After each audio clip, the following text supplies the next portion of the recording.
Chiefs win 49-35. We're back here as we're wrapping up the game here tonight, and Bob Blaschke, like we talked a little bit right before the end of the game, fairly close game all the time. Chiefs took the lead in the second quarter, never really relinquished it, got pressed a couple of times, but at the end really blew the Crimson Tide away, and they win going away by 15 points. 49-35. As excited as Coach Matei was, as high as his blood pressure was, it was never a 14-point game until the final couple of minutes with the free throws and the fouls. Right. Very tight game all the way through. I think what we saw started that second or third quarter. We talked about at halftime. We thought Edgerton was going to come out pressing. They did. They went on a 6-0 run. Suddenly, it was a one-possession game, but the Chiefs answered. And it ends up a win is a win is a win, right? And it's always nice to win one. Chiefs play, by the way, you're gonna see a lot of players play off the Chiefs this year. There is no question, and it is wonderful for a coach to have depth like that. He has been playing 8 players, and I mean a lot of minutes got played even by freshmen and all the way to the seniors.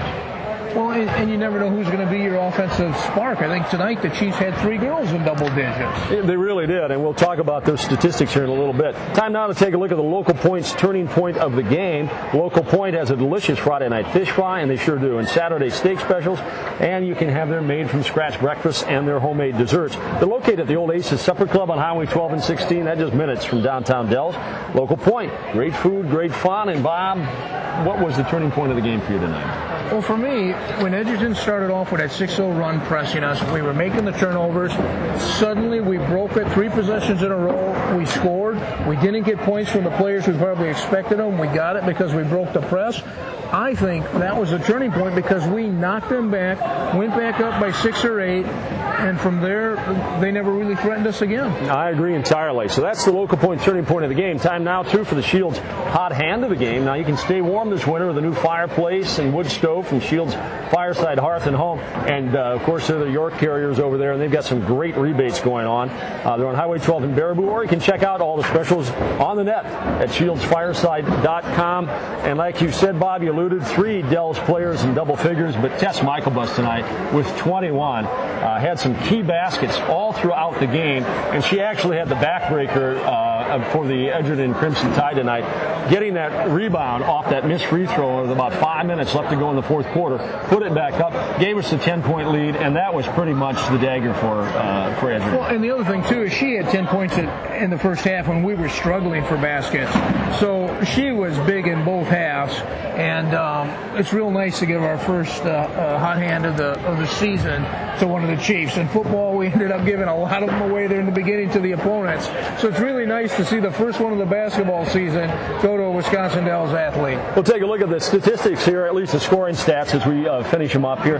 Tonight for the Edgerton Crimson Tide, Orrin had 4 points. Their leader was Schmidt, who had 11 points tonight. And, of course, she's kind of their field general out there. But all through the night, Edgerton had some real hard times hitting the basket. They kept missing shots when they should have put them down. And that is something that they're going to want to change again. Wiedek had 8 points. Fritz, she put up a couple of 3-pointers for him tonight.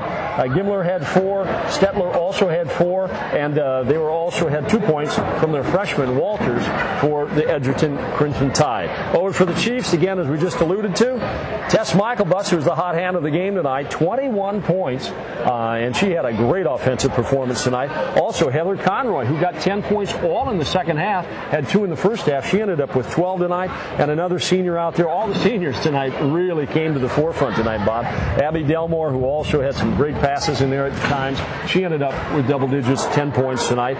But also Kelsey Christensen had 6 points tonight off the bench. Cassie Stowers added 2 free throws at the end of the game here. And Hickey had a basket in the first half, too. So that rounded out the scoring for the Chiefs. 3 of them in double figures. You got to love that. You got 3 players in double figures. And that's how the scoring wrapped up for the Chiefs.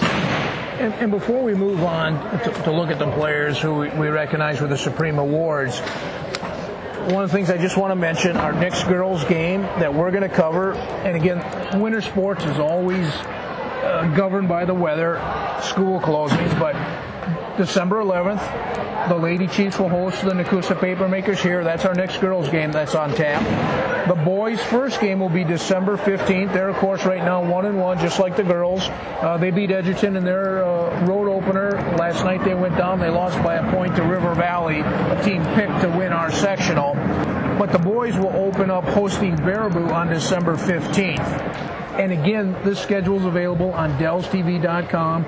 We did, I think we finished with 13 football games, 11 to 13 volleyball games, some soccer, and now we get really busy because we have 27 events planned here for the winter. So should be a Danny, and it's going to be fun bringing it to you. And Bob, I know that you've done a lot of work setting this program up, and you continue to add things and change things all the time. And like we said earlier in the broadcast, we like to hear from people too. You want to email us? The email address is on there. Or in a small town like this, you can certainly come up and talk to us. I don't like it if they say bad things to me, though. So. Well, we heard enough bad things getting the ball rolling here with this program. So that's it. That's the final. As Bob said, we'll be back with you next week too, as we have the Lady Chiefs ball game. And let's give the Supreme Awards their plug here. We'll give it. Final score again: 49-35. Lady Chiefs win their first game of the night.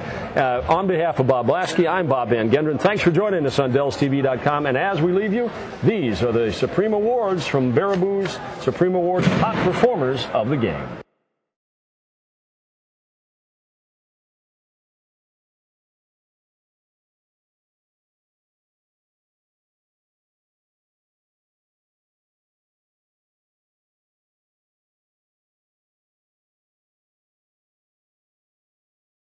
.115 left to go in the game, 41-34. And so many times, Bob, we see it, free throws make the difference. You can either ice it or you can put a team back in it. That time the shot's good by Belmore. Big free throw by Abby. Moves it to 8-point. This should make it a 3-score game.